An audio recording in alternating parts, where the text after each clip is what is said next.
YouTube, and welcome to another episode of Throwback Thursday, and this time I'm going all the way back to the 5th of March 2011 when I visited the Red Barons convention in Ghent.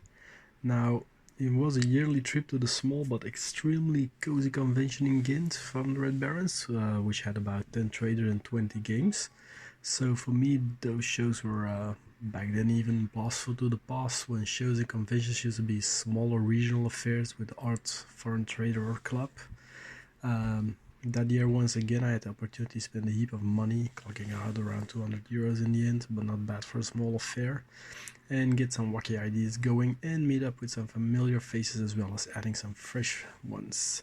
So here are all the pictures. First, we're going to the trade hall. Our own game was of course also present. It had a 28mm Vietnam game focusing on the liberation of Rio de Lupo, our club being of course the Tin Soldiers of Antwerp.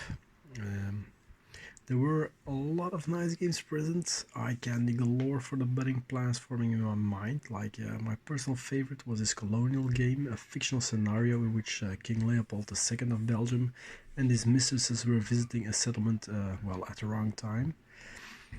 It was also the only game in which one of the French language, but making a great effort to speak Dutch, players interrupted his game just to tell about what they were exactly playing, how the trade had been made at all.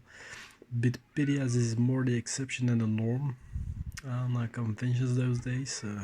Now, of course, with COVID and everything, a while since I visited one, so don't know how it's these days, but another great piece of eye candy was a Stipsich Hussar stable. The camel core in particular was really cool looking.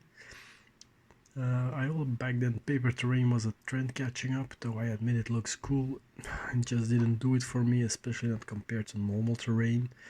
Mainstay traders of most shows in Belgium back then were Tax Magic, where you could find everything you want to build your models with, Dave Thompson's transportable wargame supermarket, the German company Warrion for scenery and everything, Millennium Books for all your Osprey needs. So those were really regular ones in the Belgium event circuit.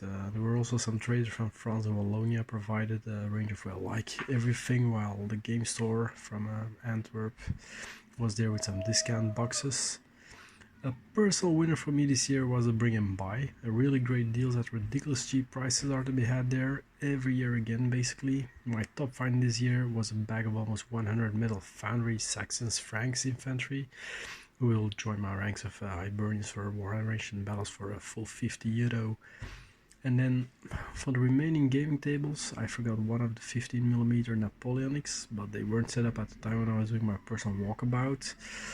So let's see at some of the pictures there. Murphy's Heroes ran a naval game of barges and the likes in scale 1/600, a table heavily played by attendees all day.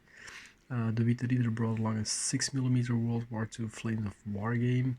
There was a literally massive Asians game with 54mm models battling it out. Two of my favorite periods were also present, being the American and the English Civil Wars. Needless to say, I drooled over the battles too much to remember to take many pictures. And then, of course, there are also the remainder of the games, in no particular order, but a lot of pretty tables around here again. The Afghan game, the Napoleon armies. The show may not have had the most spectacular table scenery-wise or concept-wise, but a lot of good-looking models on the table, and of course everything was painted. It's a bit normal when you go on a convention, of course, that you at least paint your demo table figures, so yeah, well, I've seen different, but yeah, it's more the norm.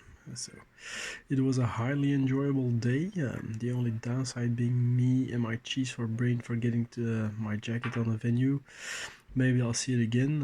Otherwise, I only have myself to blame for that. But I can tell you, we did an American Civil War event a few weeks later at the club, and one of the Red Barons brought my jacket along. So I was nearly at my front door when I remembered, oh, I didn't bring my jacket back. But anyway, to close off the day, here is my loot picture of the day at Red Barons. A lot of that stuff is actually already back gone, but I had Osprey books, some tools, some scale model Formula 1 cars I found to bring in by the anime space vessels I still have from Macross. A lot of loose figures, pick up some Warlord, some Perry, some Foundry, and of course the big bag of Saxons that I told about earlier. So yeah, it was a good convention, it was great fun, and well, thanks for listening, and I hope to hear you again, see you again for the next Throwback Thursday. Thanks for watching. Oh, and by the way, that's gonna be a massive one. See you next time. Bye bye.